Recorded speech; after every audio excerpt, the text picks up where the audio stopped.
성도 여러분 안녕하세요. 톨레에게 2024 10월 24일 시간입니다. 오늘 우리가 읽을 분량은 누가복음 1장에서 3장까지입니다. 이제 오늘부터 누가복음을 읽기 시작합니다. 누가복음은 누가가 지었다고 그렇게 이야기됩니다. 그러니까 성경에 나오는 저자들 중에서 유일한 이방인이죠. 누가는 의사 출신이라고 그러고요. 또 누가는 그게 헬라 지식인이라고 여겨집니다. 그러니까 누가가 누가복음도 쓰고 사도행전도 썼거든요. 그가 쓴 글들을 읽어보면 굉장히 고급스러운 헬라어를 구사하고 있다고 그러죠. 그리고 그는 또 역사가입니다.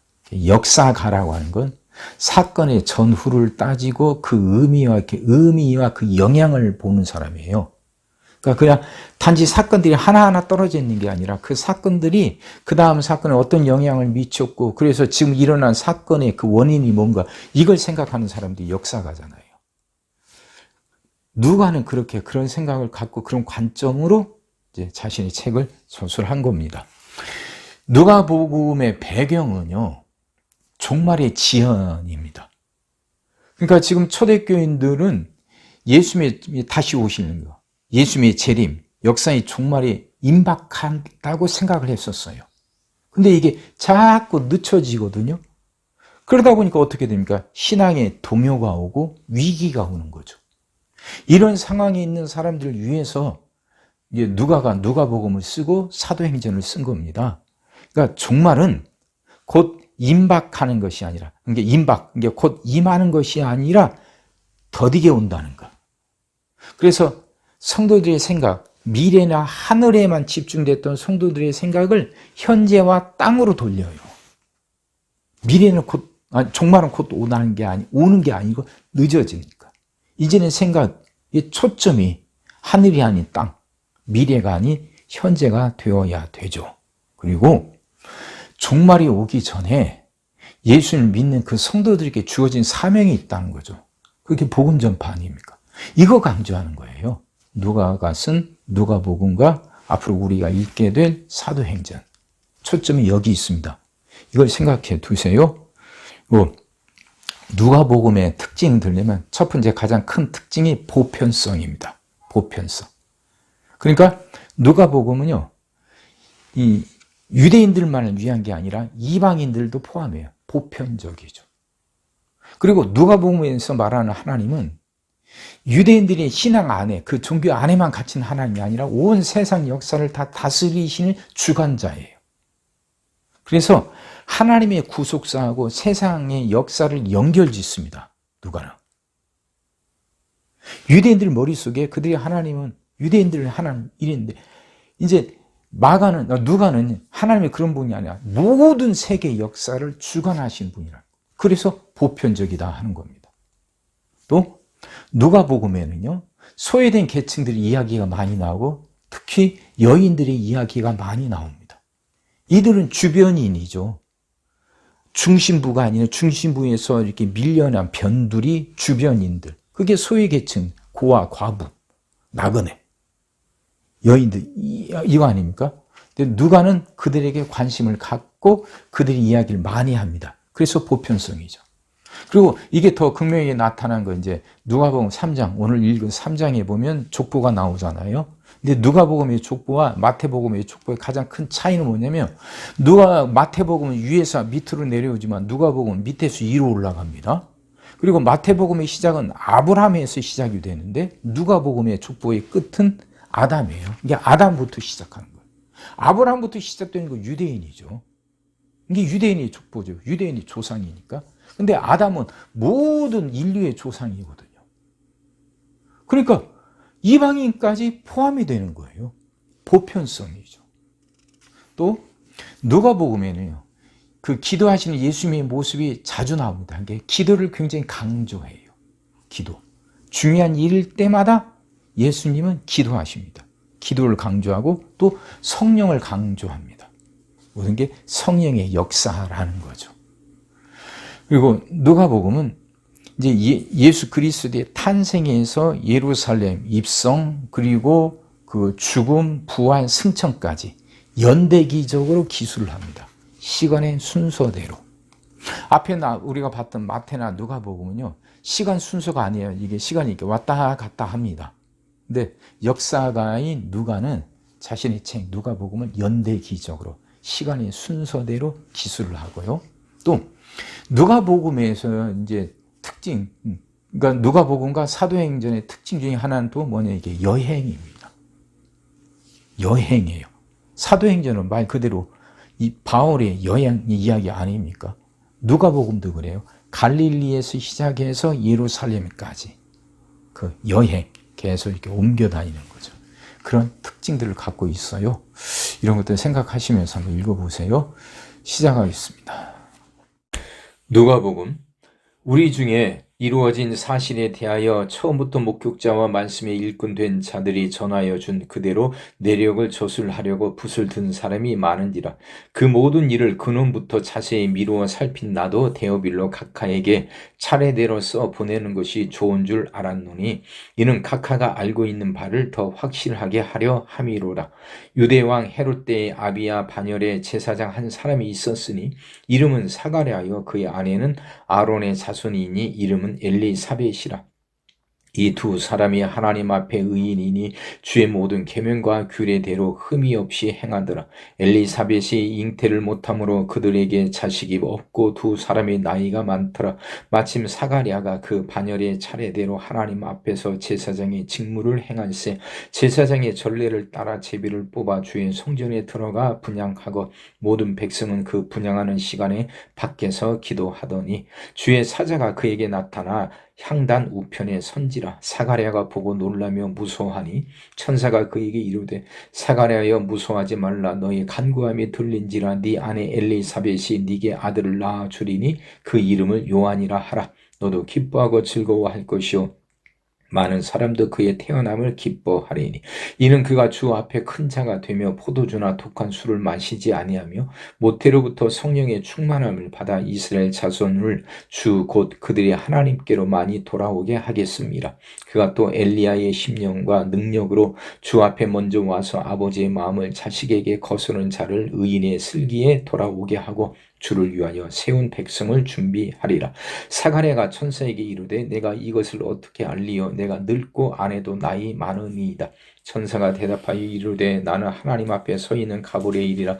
이 좋은 소식을 전하여 네게 말하라고 보내심을 받았노라. 보라, 이 일이 되는 날까지 네가 말 못하는 자가 되어 능히 말을 못하리니 이는 네가 내 말을 믿지 아니함이거니와 때가 이르면 내 말이 이루어지리라 하더라. 백성들이 사가랴를 기다리며 그가 성전 안에서 지체함을 이상히 여기더라. 그가 나와서 그들에게 말을 못하니 백성들이 그가 성전 안에서 환상을 본 줄 알았더라. 그가 몸짓으로 뜻을 표시하며 그냥 말 못하는 대로 있더니 그 직무의 날이 다 되매 집으로 돌아가니라. 이후에 그의 아내 엘리사벳이 잉태하고 5달 동안 숨어 있으며 이르되 주께서 나를 돌보시는 날에 사람들 앞에서 내 부끄러움을 없게 하시려고 이렇게 행하심이라 하더라.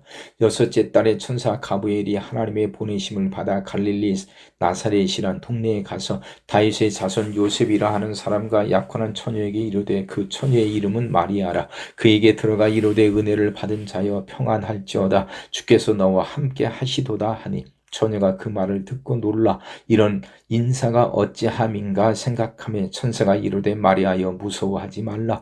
네가 하나님께 은혜를 입었느니라. 보라, 네가 잉태하여 아들을 낳으리니 그 이름을 예수라 하라. 그가 큰 자가 되고 지극히 높으신 이의 아들이라 일컬어질 것이요 주 하나님께서 그 조상 다윗의 왕위를 그에게 주시리니 영원히 야곱의 집을 왕으로 다스리실 것이며 그 나라가 무궁하리라. 마리아가 천사에게 말하되 나는 남자를 알지 못하니 어찌 이 일이 있으리이까. 천사가 대답하여 이르되 성령이 네게 임하시고 지극히 높으신 이의 능력이 너를 덮으시리니 이름으로 나실 바 거룩한 이는 하나님의 아들이라 일컬어지리라.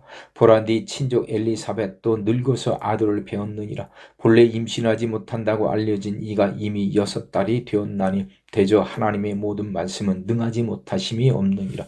마리아가 이르되 주의 여종이오니 말씀대로 내게 이루어지이다 하며 천사가 떠나가니라. 이때 마리아가 일어나 빨리 산골로 가서 유대 한 동네에 이르러 사가랴의 집에 들어가 엘리사벳에게 문안하니 엘리사벳이 마리아가 문안함을 들음에 아이가 복중에서 뛰노는지라. 엘리사벳이 성령의 충만함을 받아 큰 소리로 불러 이르되 여자 중에 네가 복이 있으며 네 태중의 아이도 복이 있도다. 내 주의 어머니가 내게 나오니 이 어찌 된 일인가. 보라, 네 문안하는 소리가 내 귀에 들릴 때에 아기가 내 복중에서 기쁨으로 뛰놀았도다. 주께서 하신 말씀이 반드시 이루어지리라고 믿은 그 여자에게 복이 있도다. 마리아가 이르되 내 영혼이 주를 찬양하며 내 마음이 하나님 내 구주를 기뻐하였음은 그의 여종의 비천함을 돌보셨음이라. 보라, 이제 후로는 만세의 나를 복이 있다 일컬으리로다. 능하신 이가 큰 일을 내가 행하셨으니 그 이름이 거룩하시며 긍휼하심이 두려워하는 자에게 대대로 이르는도다. 그의 팔로 힘을 보이사 마음의 생각이 교만한 자들을 흩으셨고 권세 있는 자를 그 위에서 내리치셨으며 비천한 자를 높이셨고 줄이는 자를 좋은 곳으로 배불리셨으며 부자는 빈손으로 보내셨도다. 그 종 이스라엘을 도우사 긍휼히 여기시고 기억하시되 우리 조상에게 말씀하신 것과 같이 아브라함과 그 자손에게 영원히 하시리로다 하니라. 마리아가 석 달쯤 함께 있다가 집으로 돌아가니라. 엘리사벳이 해산할 기한이 차서 아들을 낳으니 이웃과 친족이 주께서 그를 크게 긍휼히 여기심을 듣고 함께 즐거워하더라. 8일이 되매 아이를 할례하러 와서 그 아버지의 이름을 따라 사가랴라 하고자 하더니 그 어머니가 대답하여 이르되 아니라 요한이라 할 것이라 하매 그들이 이르되 네 친족 중에 이 이름으로 이름한 이가 없다 하고 그의 아버지께 몸짓하여 무엇으로 이름을 지으려 하는가 물으니 그가 서판을 달라 하여 그 이름을 요한이라 쓰매 다 놀랍게 여기더라. 이에 그 입이 곧 열리고 혀가 풀리며 말을 하여 하나님을 찬송하니 그 근처에 사는 자가 다 두려워하고 이 모든 말이 온 유대 산골에 두루 퍼지매 듣는 사람이 다 이 말을 마음에 두며 이르되 이 아이가 장차 어찌 될까 하니 이는 주의 손이 그와 함께 하심이로라.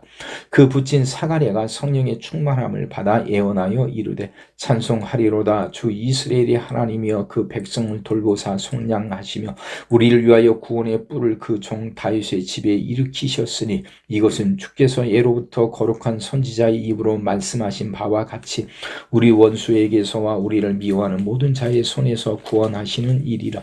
우리 조상을 긍휼히 여기시며 그 거룩한 언약을 기억하셨으니 곧 우리 조상 아브라함에게 하신 맹세라. 우리가 원수의 손에서 건지심을 받고 종신토록 주의 앞에서 성결과 의로 두려움이 없이 섬기게 하리라 하셨도다.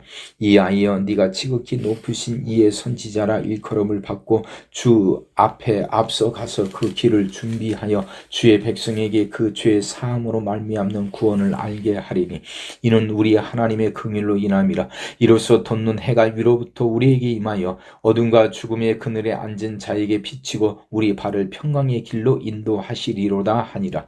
아이가 자라며 심령이 강하여지며 이스라엘에게 나타난 날까지 빈들에 있으니라. 그때 가이사 아구수도가 영을 내려 천하로 다 호적하라 하였으니 이 호적은 구레의 뇨가 수리야 총독이 되었을 때 처음 한 것이라. 모든 사람이 호적하러 각각 고향으로 돌아가며 요셉도 다윗의 집 족속이므로 갈릴리 나사렛 동네에서 유대를 향하여 베들레헴이라 하는 다윗의 동네로 그 약혼한 마리아와 함께 호적하러 올라가니 마리아가 이미 잉태하였더라. 거기 있을 그때 해산할 날이 차서 첫 아들을 낳아 강보로 싸서 구유에 뉘었으니 이는 여관에 있을 곳이 없음이러라. 그 지역의 목자들이 밤에 밖에서 자기 양떼를 지키더니 주의 사자가 곁에 서고 주의 영광이 그들을 두루 비추매 크게 무서워하는지라. 천사가 이르되 무서워하지 말라. 보라, 내가 온 백성에게 미칠 큰 기쁨의 좋은 소식을 너희에게 전하노라. 오늘 다윗의 동네에 너희를 위하여 구주가 나셨으니 곧 그리스도 주시니라. 너희가 가서 강보에 쌓여 구유에 뉘어있는 아기를 보리니 이것이 너희에게 표적이니라 하더니 호련히 수많은 천군이 그 천사와 함께 하나님을 찬송하여 이르되 지극히 높은 곳에서는 하나님께 영광이요 땅에서는 하나님이 기뻐하신 사람들 중에 평화로다 하니라. 천사들이 떠나 하늘로 올라가니 목자가 서로 말하되 이제 베들레헴으로 가서 주께서 우리에게 알리신 바 이 이루어진 일을 보자 하고 빨리 가서 마리아와 요셉과 구유에 누인 아기를 찾아서 보고 천사가 자기들에게 이 아기에 대하여 말한 것을 전하니 듣는 자가 다 목자들이 그들에게 말한 것들을 놀랍게 여기되 마리아는 이 모든 말을 마음에 새기어 생각하니라. 목자들은 자기들에게 이르던 바와 같이 듣고 본 그 모든 것으로 인하여 하나님께 영광을 돌리고 찬송하며 돌아가니라. 할례할 8일이 되매 그 이름을 예수라 하니 곧 잉태하기 전에 천사가 일컬은 바로라. 모세의 법대로 정결 예식의 날이 참에 아기를 데리고 예루살렘에 올라가니 이는 주의 율법에 쓴 바 첫 해에 처음 난 남자마다 주의 거룩한 자라 하리라 한 대로 아기를 주께 드리고 또 주의 율법에 말씀하신 대로 산 비둘기 한 쌍이나 혹은 어린 집 비둘기 둘로 제사하려 함이더라. 예루살렘에 시므온이라 하는 사람이 있으니 이 사람은 의롭고 경건하여 이스라엘의 위로를 기다리는 자라. 성령이 그 위에 계시더라. 그가 주의 그리스도를 보기 전에는 죽지 아니하리라 하는 성령의 지시를 받았더니 성령의 감동으로 성전에 들어가매 마침 부모가 율법의 관례대로 행하고자 하여 그 아기 예수를 데리고 오는지라. 시몬이 아기를 안고 하나님을 찬송하여 이르되 주제여 이제는 말씀하신 대로 종을 평안히 놓아 주시는도다. 내 눈이 주의 구원을 보았사오니 이는 만민 앞에 예비하신 것이요 이방을 비추는 빛이요 주의 백성 이스라엘의 영광이니이다 하니 그의 부모가 그에 대한 말들을 놀랍게 여기더라. 시몬이 그들에게 축복하고 그의 어머니 마리아에게 말하여 이르되 보라 이는 이스라엘 중 많은 사람을 패하거나 흥하게 하며 비방을 받는 표적이 되기 위하여 세움을 받았고 또 칼이 네 마음을 찌르듯 하리니 이는 여러 사람의 마음의 생각을 드러내려 함이니라 하더라. 또 아셀 지파 바누엘의 딸 안나라 하는 선지자가 있어 나이가 매우 많았더라. 그가 결혼한 후 7해 동안 남편과 함께 살다가 과부가 되어 84세가 되었더라. 이 사람이 성전을 떠나지 아니하고 주야로 금식하며 기도함으로 섬기더니 마침 이때에 나와서 하나님께 감사하고 예루살렘의 속량을 바라는 모든 사람에게 그에 대하여 말하니라. 주의 율법을 따라 모든 일을 마치고 갈릴리로 돌아가 본 동네 나사렛에 이르니라. 아기가 자라며 강하여지고 지혜가 충만하며 하나님의 은혜가 그의 위에 있더라. 그의 부모가 해마다 유월절이 되면 예루살렘으로 가더니 예수께서 12살 되었을 때에 그들이 이 절기의 관례를 따라 올라갔다가 그 날들을 마치고 돌아갈 때에 아이 예수는 예루살렘에 머무셨더라. 그 부모는 이를 알지 못하고 동행 중에 있는 줄로 생각하고 하룻길을 간 후 친족과 아는 자 중에서 찾되 만나지 못하며 찾으면서 예루살렘에 돌아갔더니 사흘 후에 성전에서 만난즉 그가 선생들 중에 앉으사 그들에게 듣기도 하시며 묻기도 하시니 듣는 자가 다 그 지혜와 대답을 놀랍게 여기더라. 그의 부모가 보고 놀라며 그의 어머니는 이르되 아이야 어찌하여 우리에게 이렇게 하였느냐 보라 네 아버지와 내가 근심하여 너를 찾았노라. 예수께서 이르시되 어찌하여 나를 찾으셨나이까 내가 내 아버지 집에 있어야 될 줄을 알지 못하셨나이까 하시니 그 부모가 그가 하신 말씀을 깨닫지 못하더라. 예수께서 함께 내려가사 나사렛에 이르러 순종하여 받드시더라. 그 어머니는 이 모든 말을 마음에 두니라. 예수는 지혜와 키가 자라가며 하나님과 사람에게 더욱 사랑스러워 가시더라. 디베료 황제가 통치한 지 15해 곧 본디오 빌라도가 유대의 총독으로 헤롯이 갈릴리의 분봉왕으로 그 동생 빌립이 이두레와 드라곤이 지방의 분봉왕으로 누사나아가 아빌레네의 분봉왕으로 안나스와 가야바가 대제사장으로 있을 때에 하나님의 말씀이 빈 들에서 사가랴의 아들 요한에게 임한지라. 요한이 요단강 부근 각처에 와서 죄사함을 받게 하는 회개의 세례를 전파하니 선지자 이사야의 책에 쓴 바 광야에서 외치는 자의 소리가 있어 이르되 너희는 주의 길을 준비하라 그의 오실 길을 걷게 하라 모든 골짜기가 메워지고 모든 산과 작은 산이 낮아지고 굽은 것이 곧아지고 험한 길이 평탄하여질 것이요 모든 육체가 하나님의 구원하심을 보리라 함과 같으니라. 요한이 세례 받으러 나오는 무리에게 이르되 독사의 자식들아 누가 너희에게 일러 장차 올 진노를 피하라 하더냐. 그러므로 회개에 합당한 열매를 맺고 속으로 아브라함이 우리 조상이라 말하지 말라. 내가 너에게 이르노니 하나님이 능히 이 돌들로도 아브라함의 자손이 되게 하시리라. 이미 도끼가 나무 뿌리에 놓였으니 좋은 열매 맺지 아니하는 나무마다 찍혀 불에 던져지리라. 무리가 물어 이르되 그러면 우리가 무엇을 하리이까? 대답하여 이르되 옷 두 벌 있는 자는 옷 없는 자에게 나눠줄 것이요 먹을 것이 있는 자도 그렇게 할 것이니라 하고 세리들도 세리를 받고자 하여 와서 이르되 선생이여 우리는 무엇을 하리이까 하며 이르되 부과된 것 외에는 거두지 말라 하고 군인들도 물어 이르되 우리는 무엇을 하리까 하며 이르되 사람에게서 강탈하지 말며 거짓으로 고발하지 말고 받는 급료를 족한 줄로 알라 하니라. 백성들이 바라고 기다림으로 모든 사람이 요한을 혹 그리스도 신가 심중에 생각하니 요한이 모든 사람에게 대답하여 이르되 나는 물로 너희에게 세례를 베풀거니와 나보다 능력이 많으신 이가 오시나니 나는 그의 신발끈을 풀기도 감당하지 못하겠노라. 그는 성령과 불로 너희에게 세례를 베푸실 것이요 손에 키를 들고 자기의 타작 마당을 정하게 하사 알곡은 모아 곡간에 들이고 쭉정이는 꺼지지 않는 불에 태우시리라. 또 그 밖에 여러 가지로 권하여 백성에게 좋은 소식을 전하였으나 분봉 왕 헤롯은 그의 동생 아내 헤로디아의 일과 또 자기가 행한 모든 악한 일로 말미암아 요한에게 책망을 받고 그 위에 한 가지 악을 더하여 요한을 옥에 가두니라. 백성이 다 세례를 받을새 예수도 세례를 받으시고 기도하실 때 하늘이 열리며 성령이 비둘기 같은 형체로 그의 위에 강림하시더니 하늘로부터 소리가 나기를 너는 내 사랑하는 아들이라 내가 너를 기뻐하노라 하시니라.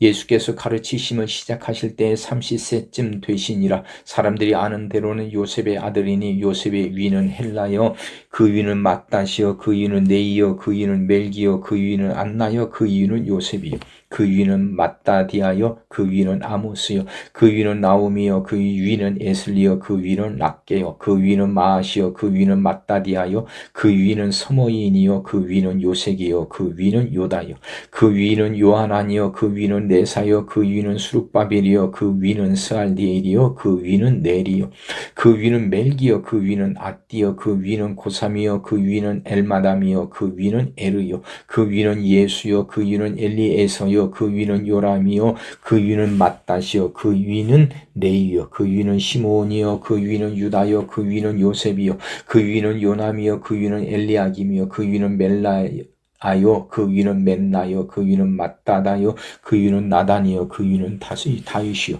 그 위는 이세요 그 위는 오벳이요 그 위는 보아스요 그 위는 살몬이요 그 위는 나손이요 그 위는 아미나답이요 그 위는 아니요 그 위는 헤스론이요 그 위는 베레스요 그 위는 유다요 그 위는 야곱이요 그 위는 이삭이요 그 위는 아브라함이요 그 위는 데라요 그 위는 나홀이요 그 위는 수룩이요 그 위는 루우요 그 위는 벨렉이요 그 위는 헤보요 그 위는 살라요 그 위는 가이난이요 그 위는 아박사시요 그 위는 셈이요 그 위는 노아요 그 위는 레멕이요 그 위는 무드셀라요 그 위는 에녹이요 그 위는 야렛이요 그 위는 마할랄렐이요 그 위는 가이난이요 그 위는 에노스요 그 위는 셋이요 그 위는 아담이요 그 위는 하나님이시니라. 아멘.